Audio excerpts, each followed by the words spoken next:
Okay, my side mirror for some reason was shaking. As you can see, the mirror is off. And I managed to save the mirror. Thankfully, it didn't go bad. So I've spoken to Audi, and Audi said I'll need to replace the entire mirror and the compartment as well. So I thought, okay, rather than trying to replace it all, let me see if I can do some magic with the super glue from Halfords and some alcohol cleaner, which you saw me using to clean the back of the mirror, to see if this is going to work. Now note here also that does go between minus 30 to 130 degrees, and I think the heated mirror should go maybe up to, I don't know, maybe 30 odd, I think 30 odd.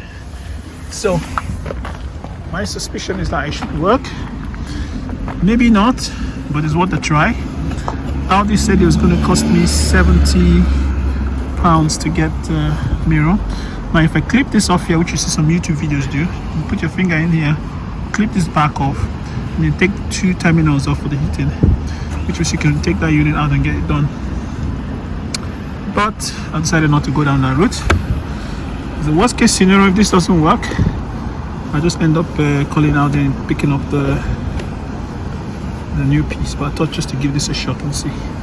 So just clean this off with some alcohol wipes.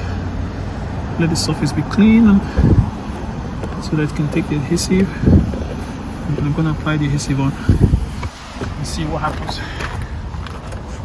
So I've got a mirror, I've got a base plate. All I need is glue. So I'm going to put the glue on the back here, but on the back of the, it's my face there. Now it's funny because the mirror here shows it magnified. Everything is magnified, as you can see. And not here, you're far away. Cool, eh? Alright, time to stick it on. Voila! This is the frost of the car, and it worked. Look, all good and clear. Frosted.